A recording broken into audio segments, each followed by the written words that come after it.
Wakwartawa, Shalanawa, Abukwartawa, Bishalanawa, Abayahawa, Shabashamayam, Abayahawa, Shabashamayam, Salakalanawa, Salakalanawa, Alkataayanawa, Alkataayanawa, Watawadalak Aldama, Tawadalak Aldama, sa Satap at Kataayanawa, Tapat Kataayanawa, Kalhalal Hawadla Abayahawa Alalal Alhayam, Hawadla, Abayahawa Layam, Bahasa Masyaya Kihawashay, Basha Mashayak Yawashay, Bahasa Mrakwakadas, Basha Mrokakadas, Yaman. Yaman.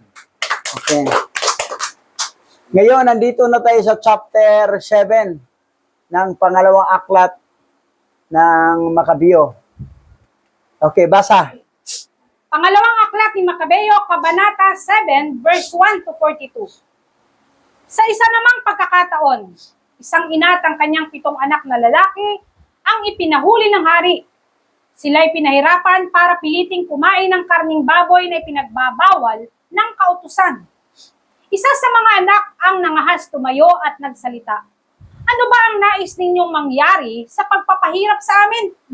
Matamis pa sa amin ang mamatay kaysa lumabag sa mga kautusan ng aming mga ninuno. Nag-alab ang galit ng hari at iniutos na painitin agad ang mga kawa. Samantalang pinaiinit ang mga ito, iniutos niya sa mga berdugo na putulin ang dila ng pangahas na nagsalita. Tanggalin ang anit nito at putulin din ang kanyang mga kamay at mga paa sa harapan ng kanyang ina at mga kapatid. Oh, ayan. Ganyan kalupit ang Antioco. Pipilitin pakainin ng baboy. Eh kayo hintil, bahala kayo, huwag kayo makialam sa mga Hebrew Israelite dahil sumunod kami sa Torah, hindi talaga kami kakain ng baboy. Pero biro mo idadamay. O, itong 7 anak, isang ina. Ngayon, pinutulan ng dila, pinutulan ng 2 kamay at saka 2 paa. Pinainit pa ang kawa. Grabe kalupit, oh. Demonyo talaga itong hari sa hintil, eh. Si Antioco. Pero makita mo ang talagang matibay, eh. Hindi nagpapadala na, sige, kain na lang baboy. Itong mga remnant Hebrew Israelite dito, ewan ko, baka nagtago yan, kumakain pa ng baboy yan. Kain na ng baboy. Oh, tuloy tayo. Lahat ng iniutos na pagpaparusa ay nagawa na, ngunit buhay pa rin siya. Kaya't ipinalitsyon siya ng hari. Nang ang biktima inihagis na sa kawa, kumalat ang makapal na usok. Ang ina at ang magkakapatid ay nag-usap-usap para palakasin ang loob ng isa't isa. Nakatunghay sa atin ang ating alahayam na Yahawa at kahahabagan niya tayo. Hindi ba't noong si Moises ay nangangaral laban sa mga suwail na tao? Kanyang sinabi sa kanyang awit, kahahabagan ni Yahawa ang kanyang mga lingkod. Nang mamatay ang unang kapatid, binalingan naman ng mga kawal ang 2 kapatid para paglaruan. Tinanggal ang buhok at anit nito sa ulo. Pagkatapos, siya ay tinanong, alin ang pipiliin mo? Kumain ng karning baboy o isa-isang putulin ang iyong mga paa at kamay? Oh, biro mo grabe. Kita mo yun kasi nag-example kasi si Eliezer. Ngayon, pero yung iba, aywan ko, grabe. Sino dito kumakain ng baboy? O, kayo nakarinig nanood sa YouTube channel. Kayo ba'y remnant Hebrew Israelite?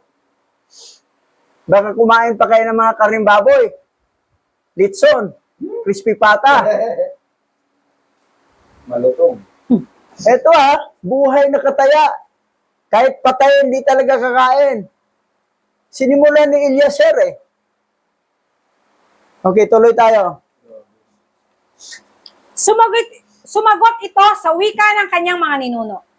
Hindi ko iyan kakainin anuman ang mangyari. Kaya't gaya ng una, siya'y pinahirapan hanggang sa mamatay. Ngunit bago namatay, sinabi niya ng malakas sa hari, kasumpa-sumpang halimaw, maaari mong kunin ang buhay namin dito sa lupa. Ngunit bubuhayin kaming muli ng hari ng buong daigdig upang hindi na muling mamatay, sapagkat sinusunod namin ang kanyang mga utos. Ganoon din parusa ang sinapit ng 3 anak. Noong siya'y utusang ilawit ang kanyang dila, ginawa niya ito agad at walang atubiling iniabot ang kanyang mga kamay. Oh, kita mo, yung pangatlo. Oh, di yung kamay ko, putulin na ninyo. So, kita mo yung ano niya, yung talagang pagsunod sa Torah, yung dedication sa panampalataya.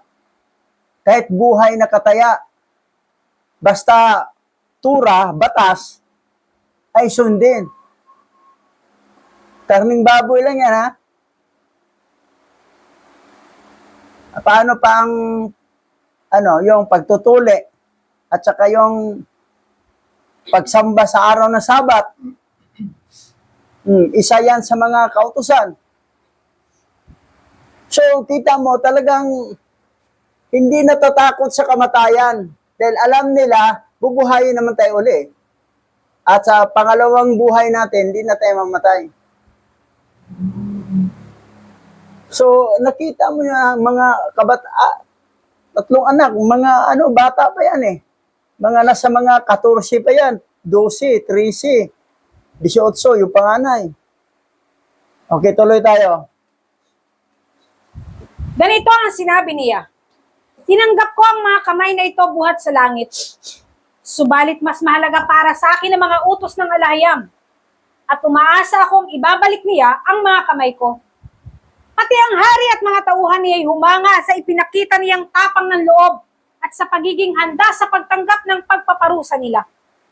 Namatay rin ang ikatlong kapatid na ito.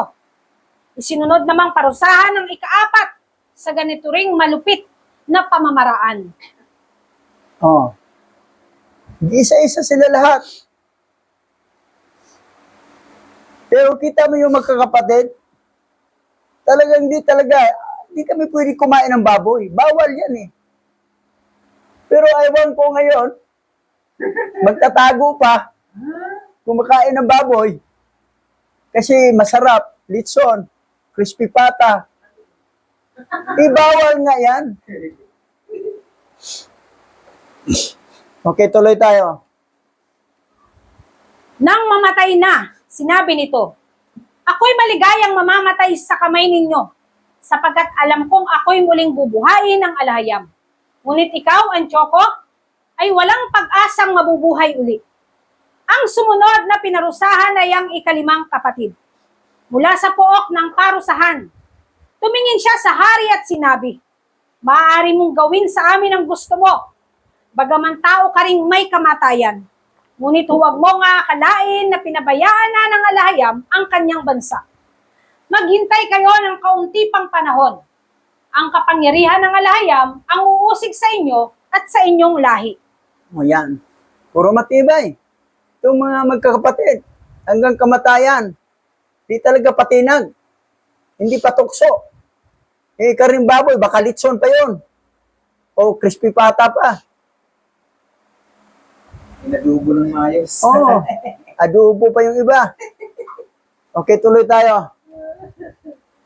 Ang ika-anim na kapatid ang siya namang iniharap sa mga berdugo at gayon din ang ginawang pagpaparusa. Bago ito namatay, sinabi naman niya ang ganito, huwag na kayong mangarap ng walang kabuluhan. Sinapit namin ang ganito, sapagkat nagkasala kami sa aming alahayam. Kaya naman nangyayari ang mga paghihirap na ito. Ngunit tandaan ninyong parurusahan kayo sa paglaban ninyo sa alahayam. Ang di malilimot at higit na kahanga-hanga ay ang ina. Nasaksihan nito ang sunod-sunod na pagpaparusang ginawa sa kanyang 7 anak, hanggang sa ang mga ito'y mamatay sa loob lamang ng isang araw. Ngunit hindi nasira ang kanyang loob dahil nanalig siya sa Yahawa. So, alam yung magkakapatid na kaya lang dumating sa punto ng gano'n dahil nagkasala ang bansang Israel. Ang daming mga Israelita dyan na mga Hudyo na pasaway din San Jason. Mga pasaway. Kaya lang, matirang matibay sa panampalataya na hindi talaga matinag. Yung matibay sa panampalataya na matira sa panampalataya, hindi yung mo-compromise.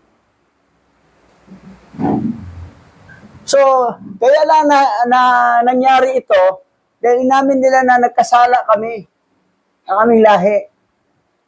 Actually, ang bansang Israel, kung ingat lang talaga sa mga kautusan, ingat lang talaga sa paglilingkod kay Abay Hawa, walang ganyang mga calamity mangyari. Walang ganyang mga trahedya. That's why tayo nga, ingat tayo. Ang mga lumalabag dito, gitiwalag natin. Kasi madadamay tayo sa kanilang kalukuhan eh. Madadamay tayo sa paglabag nila sa Torah eh. Hindi yun na, grabe naman to si Bishop, ang lupit naman, masyadong stricto. Kasi pag payagan natin yung ganyan na mga ugaling double kara, ugaling hindi talaga totoong naglilingkod kay Abay Hawa, ang parusa ni Abay Hawa, pati tayo madadamay sa parusa. Yun sila, nadadamay yun eh. Ang matitino to sila eh, pero nadamay. Sa kagawa nila ni Jason, ng iba pang mga pasaway ng mga Hebrew Israelite. Yun na nga eh, tuloy tayo. Malakas ang kanyang loob kahit na siya'y babae. Kasintapang siya ng lalaki. Sa wika ng kanyang mga ninuno, isa-isa niyang pinalakas ang loob ng kanyang mga anak. Ganito ang sabi niya, "Hindi ko alam kung paano kayo naging tao sa aking sinapupunan. Hindi ako ang naglagay ng iba't ibang sangkap ng inyong katawan at nagbigay sa inyo ng buhay. Ang lumikha ng buong sansinukob ang siya ring lumikha ng tao at lahat ng bagay. Dahil sa kanyang kagandahang loob ay ibabalik niyang muli ang inyong hininga at buhay, sapagkat hindi ninyo inalintana ang sariling buhay dahil sa kanyang kautusan." Oh, yan. O, kita mo, yung yan ang payo ng nanay. Dahil hindi nilintana. Oh, ang sariling buhay dahil sa kanyang kautusan. So, kailangan talaga sumunod. Dahil ang pagsuway, doon papasok ang parusa eh. Kaya tayo pinapalo dahil pasaway. Kung walang pasaway, walang palo. Pagpapala. Ngayon, kung may mga pasaway, tatanggalin natin yan. Dahil yung ginawa ng mga pasaway, madadamay tayo eh. Sa mga pasaway na yan eh. Tinuruan na natin, di rin nagtanda eh. Sisimba pa rin doon sa mga fallen angel na mga naging satanas. So, hindi yan matino eh. Tumanda na lang, tulibagbag talagang utak. Ngayon, nangumusta. Kasi, ang utak kasi doon, pira-pira lang iniisip eh. Hindi yun talagang totoong may puso maglilingkod. Ang isa man, naghanap ng 5-6. Okay, tuloy. Tama na. Sa pandinig ng Choco, ang pangungusap na ito ng ina ay isang pagyurak sa kanya. Kaya't sinikap niyang mahimok ang bunsong anak ng babae na talikuran ng kanyang relihiyon. Pinangako niya na payayamanin ito at papatanyagin. Pagkakalooban pa ng mataas na tungkulin at ituturing na isang kaibigan ng hari. Subalit hindi siya inintindi ng anak. Kaya't nilapitan ng hari ang ina. Sinabi niyang payuhan ito ang anak kung gusto niyang ito'y mabuhay. Sa kahihimok ng hari, napahinuhod ang ina na kausapin ang anak. Oh, another kasi babae itong bunso eh. Na payayamanin ka, bibigyan ka ng basta ang kondisyon, kumain ka lang ng baboy. Biro mo ha, ang iba naman, baboy lang pala, walang problema yan. Pero sa mga matino, hindi. Patayin ninyo ako. Handa kong tumanggap ng kamatayan, hindi talaga ako kumain ng baboy dahil bawal yan sa kautusan. Pero iba, bawal. Problema yan. Yan ang mga utak na pasaway. Matindi yung mga alok. Tuloy tayo. Bilang pag-uyam sa malupit na hari, Dumikit siya sa kanyang anak at pabulong na kinausap ito sa sariling wika. Anak, mahabag ka sa iyong ina na siyang nabuwang nagdala sa iyo sa kanyang sinapupunan. 3 taon kitang pinasuso. Pinalaki kita at inaruga hanggang ngayon. Masdan mo ang kalangitan at ang daigdig at lahat ng bagay na naroon. Alam mo ang lahat ng iyan ay hindi nilikha ng alahayam. Mula sa mga bagay na naririto, tulad din naman ng sangkatauhan. O yan, pinayuhan. Pinayuhan sa nanay. Kasi bunso yun eh. Patuloy. Huwag kang matakot sa berdugong ito. Ipakita mong karapat-dapat ka sa iyong mga kapatid na nagdusa hanggang kamatayan, upang sa muling pagkabuhay ay makapiling kita kasama nila. Hindi pa man natatapos magsalita ang ina, sinabi ng anak, ano pang iyong hinihintay, Haring Antioko? Hindi ko susundin ang utos mo. Ang susundin ko'y ang mga utos na ibinigay ng alayam sa pamamagitan ni Moises. Ikaw ang may kagagawa ng lahat ng pagpapahirap na ito sa mga Hudyo. Ngunit tandaan mo, hindi ka makakatakas sa parusa ng alahayam. O yan, kita mo yung panindigan na, babae yan ha. Bunso. Bunso yan ha. Hindi kita susundin. Kain lang ng baboy. Alam ko masarap yan. Pero bawal kasi namin, masundin namin ang kautusan ni Yahweh sa pamagitan ni Moses. So, makita mo yung determinado ang kanilang panampalataya, di ba? Kangahanga. O kayong nanonood sa YouTube channel. Tingnan mo ha, ito yung mga Remnant Hebrew Israelite ng mga bayani na hindi natakot sa kamatayan. Basta wag lang talaga lumabag sa Torah. Anong Torah na ipalabag ni Hari Antioko? Kumain ng baboy. Baka ang sarap pa yung inhanda, litson pa. Kasi yung panganay niya, gilitson eh. Tinanggalan ng paa, kamay, dila. May painit pa ng tubig sa kawa. Gilitson, tapos ilublob doon. Kita mo ha, ito. Bunso na to, pang 7. May panindigan eh. Ngayon, kayong nanonood sa YouTube channel, may panindigan ba kayo bilang Remnant Hebrew Israelite? Kaya tayo na-scattered, napunta rito dahil sa ating mga ninuno, mga pasaway. Ngayon tayo ang mga Remnant na labi. Ngayon, bilang Remnant nga na labi, pasaway pa rin ba tayo? Dahil masarap ang litson, masarap ang crispy pata, masarap ang adobong baboy. Bawal yan eh. O ano ngayon, mag-isip-isip kayo. Okay, tuloy tayo. Oo nga't naghihirap kami ngayon sapagkat kami makasalanan. Ipinahihintulot lamang ito ng alayam sapagkat itinutuwid niya ang aming buhay. Hindi ito magtatagal at mababalik na muli ang kanyang pagtingin sa aming lahat na mga lingkod niya. Ngunit ikaw na ugod ng sama sa lahat ng tao ay huwag umasa sa wala, ni masilaw sa kinang ng katanyagan sa ginagawa mong pagpapahirap na ito sa mga anak ng alayam. Hindi ka makakaiwas sa hatol ng makapangyarihang Yahweh na nakakakita ng lahat. Ang galing rin magsalita itong bunso eh. Bae. Parang nasermonan ditong Hari Antioko. Nakialam sa panampalataya ng mga Hudyo eh. Ng mga Hebrew Israelite. Kayo mga Hintil, tuloy lang kayo sa inyong paniniwala. Pero bakit pakialaman pa itong mga Hebrew Israelite? Na gusto pa nilang susundin ang reliyon nilang pagano.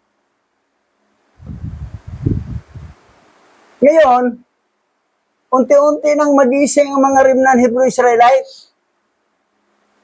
na kinagisnan nyo, wala pang nangaral ng ganito, nasarapan na kayo sa mga litson, iwanan na ninyo yan. Dinuguan. Yung dinuguan. yung mga hinandog sa mga disdiyosan. Litson, Crispipata, Litson Kawali. Okay, tuloy tayo. Tiniis na mga kapatid ko ang iyong pagpaparusa alang-alang sa tipan ng alahayam. Ngunit ngayon natamo nila ang buhay na walang hanggan. Ikaw na ubod ng yabang ay tatanggap ng parusang nauukol sa iyo. Tulad ng mga kapatid ko, inihahandog ko na rin ang aking sarili, ang aking buhay.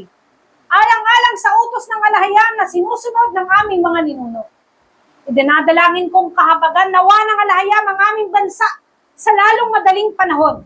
At danasin mo naman ang kahirapan at kaparusahan niya upang kilalanin mong siya lamang ang alahayam. Oh, yan. Magaling magsalita itong bunso eh. Babae. Babae ito ha. Parang pinangaralan, nangaral siya sa hari. O, biro mo ha. So, nando, matatag talaga sa panampalataya. Sa utos ni Aba Yahawa. Okay, tuloy. Sa sinapit naming magkakapatid, maglubag nawa ang galit na makapangyarihan sa aming bansang nagtitiis ngayon, alinsunod sa makatarungan niyang kalooban. Nang marinig ito ng hari, lalong nag-ibayo ang kanyang galit at pinarusahan siya ng lalo pang mabigat kaysa sa mga nauna. Namatay siyang lubos na nagtitiwala sa Yahawa at hindi sumusuway sa kanyang mga utos. Matapos mamatay, ang 7 anak ay pinatay naman ang ina. Sapat na ito tungkol sa mga Hudyong pinahirapan at pinilit na kumain ng karning baboy. Oh, yan. O, biro mo ha. Ito kasi mga hintel,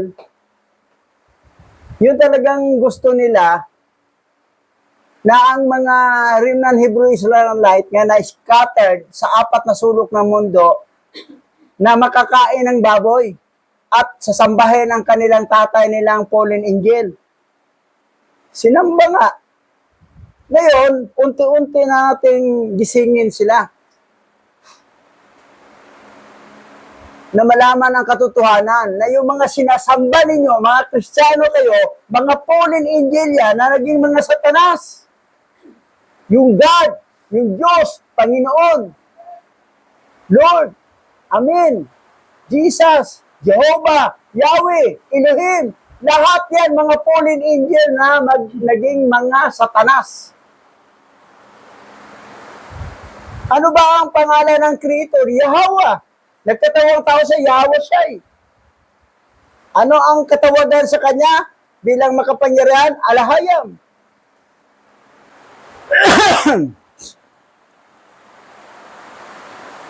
Okay. Basa. Mga taga-Roma chapter 3 verse 29.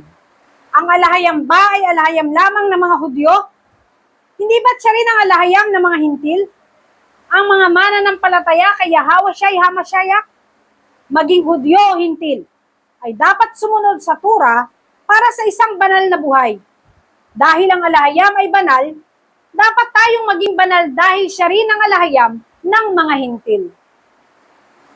Oh, yan. Anong utos? Sa Roma to, chapter 3, verse 29.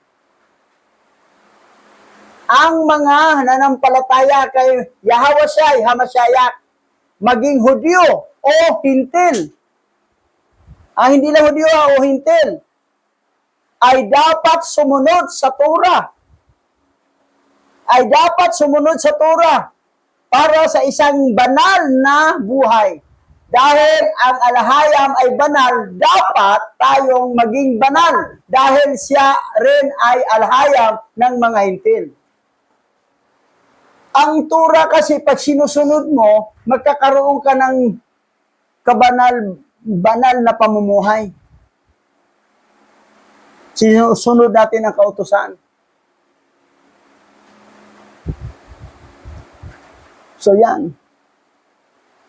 Babae, magtalukbong, kasama sa Torah yan. Ang lalaki, libi lang ang may talukbong na lalaki. ang mga Levita lang. Ang hindi Levita, ibang mga tribo, mga lalaki, kaya tulad ng talukbong. At kailangan may balbas. Hindi magtanggal ng balbas.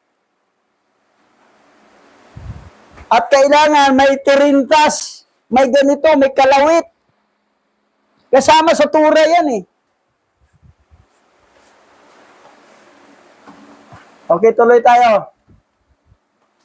Mga taga-Roma chapter 3 verse 28. Sa makatuwid, malinaw na sa pamagitan lamang ng pananampalataya sa dugo ni Yahawashai, mapapawi ang mga kasalanan ng mga taong binhi ni Yahawa, hindi sa pamamagitan ng pagsunod sa kautusan. Ang nakapawi sa kasalanan, yung dugo lang ni Yahawashai, Hamashiach. Ang kautusan, hindi yan nagpawi sa kasalanan. Ay ito yung isang pamumuhay na may kabanalan, na marunong sumunod sa utos ni Abba Yahweh. Pero ang kaligtasan talaga, para yung kasalanan natin mabura, maalis, yung dugo talaga ni Yahawashai. At ang qualified doon na makasali sa kaligtasan, sa pagpatawad sa kasalanan, sa dugo ni Mashiach Yahawashai, yung binhi ni Yahweh. Pero yung binhi ng mga fallen angel, hindi talaga maliligtas yan. Sa binhi lang niya. Kapag nangangaral tayo sa pangalan ni Abba Yahweh, tumanggap, binhi siya ni Abba Yahweh. The blood is thicker than water. Mapighani siya sa pangalan dahil yun ang tatay niya eh. Binhi siya eh. Pero pinangaralan natin sila sa pangalan ni Abba Yahweh, Mashiach Yahawashai, na nagkatawag na ayaw talaga, pinanindigan nila ang Jesus, ang God, ang Lord, ay binhi talaga na ng mga fallen angel. Doon talaga sila kumakapit sa kanilang tatay. Kasi blood is thicker than water. Magkadugo sila eh. That's why na kahit anong pangangaral, kahit ang linaw-linaw pang paliwanag, nangugulat pa ating liig sa kasasabi, pero ayaw talaga matigas, malinaw na hindi talaga binhi ni Yahweh yan. Binhi yan ng mga fallen angel. Magsama-sama sila sa dagat-dagatang apoy. Sa tatay niyang Satanas. Ganoon na yun. Tuloy. Juan chapter 3 verse 16. Sapagkat gayon na lamang ang pag-ibig ni Alahayam sa kanyang binhi sa sanglibutan, na ibinigay niya ang kanyang bugtong na anak, upang ang bawat sumampalataya sa kanya ay hindi mapahamak, kundi magkaroon ng buhay na walang hanggan. So, ano ang nakasulat sa original scripture?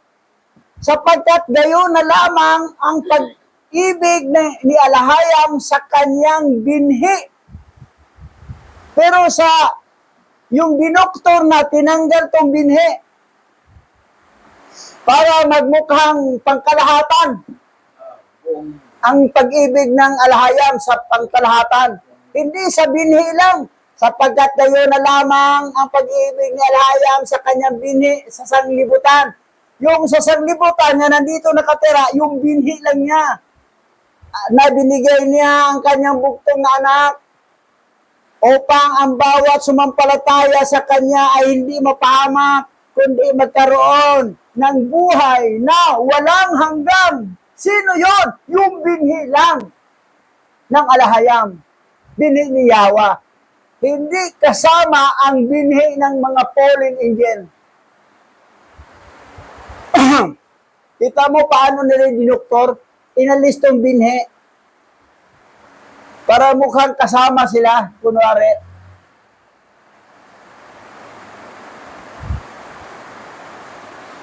Pansinin mo dito ha.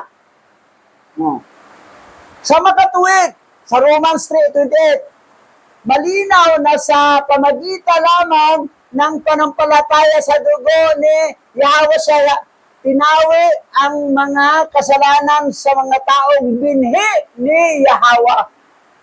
Binhi ni Yahweh lang talaga.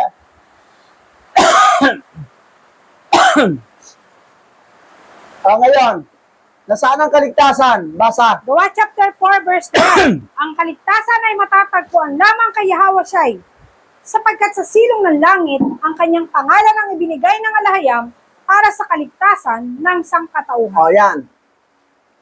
May mga tao, nangaral, Yahweh sila. Ayaw nila kay Yahweh Shai. Hindi ligtas yan. Hindi yan binhi ni Yahweh, binhi din yan ng fallen angel. Pangliling lang yan eh. Yahweh naman sila. Yahweh nga, pero ayaw nila kay Yahweh Shai. Wala daw Yahweh Shai. Mga anak kayo ng fallen angel, diretso kayo dagat-dagatang apoy. Dahil ang kaligtasan ay naka Yahweh Shai. Si Yahweh na katawang tao, yung Yahweh Shai, yung tagapagligtas, nag-shed ng blood. Pero kayo, sabihin nyo, ang tagapagligtas si Yahweh. Hindi. Ang tagapagligtas nyo, dugo ng hayop. Sa amin, si Yahweh tagapagligtas.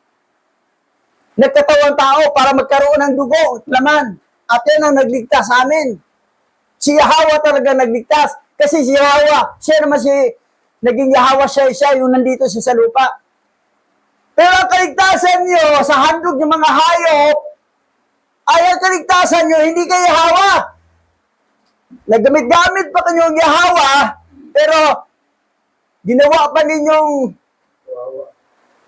sinumpa pa niyong pangalan niya. Si Abba, walang letter H. Kaluluoy.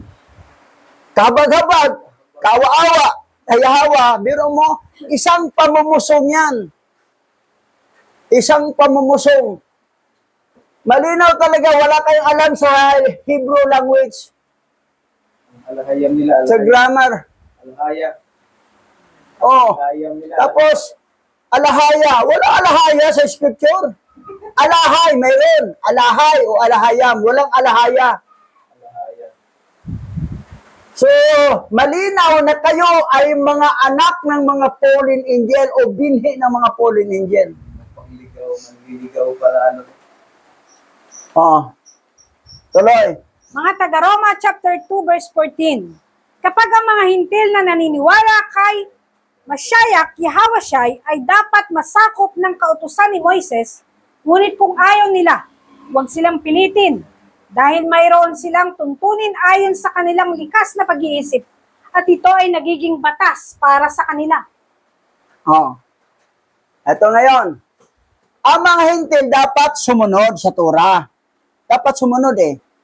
Pero kung ayaw talaga, pero nanampalataya naman sila kay Abba Yahweh, Mashiach Yahweh Shai, ayaw na sumunod sa Torah, huwag na lang pilitin. Si Timothy, tinuli. Nagpatuli. Si Tito, ayaw. Ayaw magpatuli kay Tito. Hindi Tito na suto ha. Na ayaw magpatuli. Di ano sabi ni Pablo, huwag pilitin. Hayaan mo. Ang mga hintil, pasunurin. Pero ayaw. Kasi ang sarap kasi ang crispy pata, litson. Huwag na napilitin na pasunurin sa Torah. Hayaan na lang sila kumain dyan. Pero kung may dugo kang Hebrew Israelite, rimnan ka, kumain ka, malaking kasalanan yung ginawa mo. Sabihin mo, ay hindi ako Hebrew, hintil ako, pero tumanggap ako kay Mashiach Yahweh Shai. Tumanggap ako kay Yahweh, pero hindi ako Hebrew, para pwede akong kumain ng litson. Sige, bahala ka na buhay mo. Sure mo na talagang hintil ka talaga. Yung dugo mo ay wala kang dugo na hirim na Hebrew Israelite. Kasi ito yung sinabi ng Roma eh. Chapter 2 verse 14, sabi na Apostle Paul, kapag ang mga hintil na naniniwala kay Yahweh Shai, ay kay Mashiach Yahweh Shai, ay dapat pasakop sa kautusan ni Moses. Dapat dapat. Ngunit, ito na, kung ayaw nila, huwag silang pilitin. Ayaw ko magpatuli kasi sakit ng kutsilyo eh. Wag na. Yun ang kay Tito eh. Ayaw magpatuli. Pero si Timothy, nagpatuli naman. Mga hintil yan. So, siguraduhin mo na hintil ka talaga. Kaya lang, ayaw sumunod sa Torah, pagdating doon sa New Heaven, New Earth, saan nilagay? Sa bangkita. Parang. Sa parang, walang reward.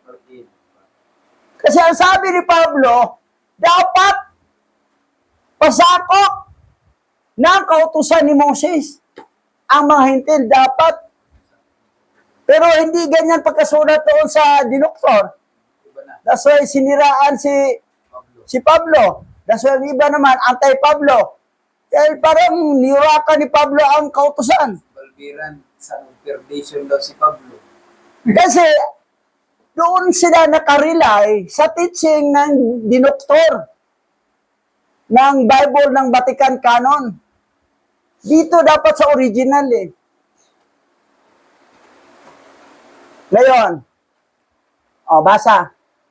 Mga taga-Roma chapter 3 verse 31. Pinawawalang bisa ba natin ang kautusan dahil sa pananampalatayang ito? Hindi kailanman.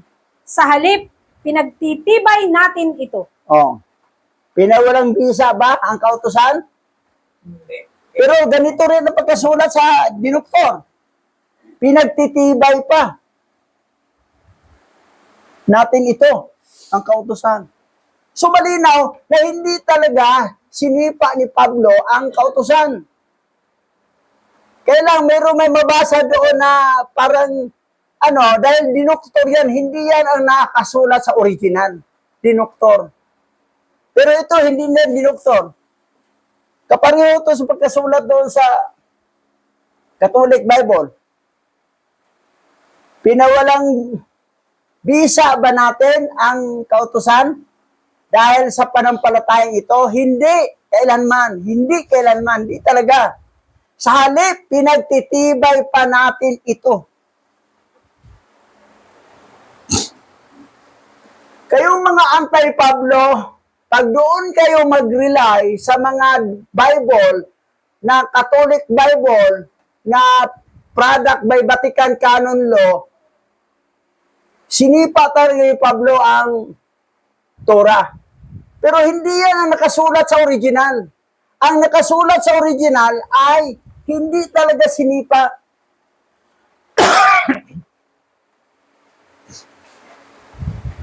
Binago lang nila, dinuktoran nila, kinurap lang nila para si Pablo ay masiraan. Sinisiraan si Pablo. Ngayon, kayo naman, nagpadala din kayo. Nagpalinglang din kayo sa mga panglilinglang ng product by Vatican Canon Law. Huwag kayong magpalinglang doon. Mayroon na tayo ditong original scripture. Dito tayo mag-rely. Dito tayo maniwala. Gets nyo?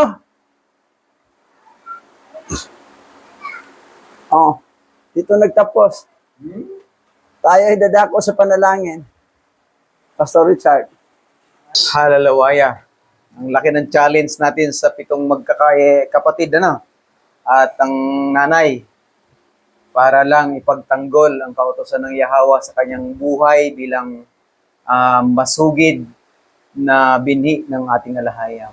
Nawa ay masumpungan din ng Yahweh ang ganong uri ng puso sa atin bilang mga remnant na muling nakakilala at napukaw ang kalooban na sundin siya at hanapin siyang muli. Yahweh naming alahayam, tunay nga na ang inyong patuloy na paglingap ay nararanasan namin. Salamat sa inyong pagpili na kami ay muling makakilala sa iyo at masumpungan ka ng aming mga kalooban, ng aming mata na mabasa namin ng minsanan sa buhay naming ito ang banal mong kautusan at ang iyong salita na matagal nang itinago at ang iyong banal na pangalan. Yahweh, naniniwala kami sa itinakda mong oras at panahon, mangyayari ang iyong nais at sa buhay ni Bishop ng aming mga kasamahan sa Operian Tribe ay patuloy na may sasaayos sa lalong madaling panahon ng mga bagay na dapat naming makuha at matanggap upang ang mga salita mo ay maisaayos at maipaalam sa marami. Nawa ay patuloy mong pagpalain ang biyaya na nagmula sa iyo at ang lupang ito naming kinatatayuan sa daigdig nito ay patuloy na magkaroon kami ng pansamantalang kalayaan upang ipangaral ang iyong banal na salita sa pamamagitan ng pagkakatawang tao ng Masyayak Yahawasyay, ang patuloy na muling pagbabalik ng katanyagan ng iyong pangalan bilang Yahawa na aming alahayam. Sa iyo ang karangalan sa araw na ito. Pagpalain mo ang lahat ng naniniwala sa iyo. Sambahin ka ng lahat ng remnant na ngayon ay napuksan ng pangunawa sa iyo. Luwalhatiin ka, Hamasyayak. Luwalhatiin ka, Masyayak Yahawasyay, aming Yahawa na aming alahayam, sa patnubay at kapangyarihan ng banal na Roh Kakaras. Yaman.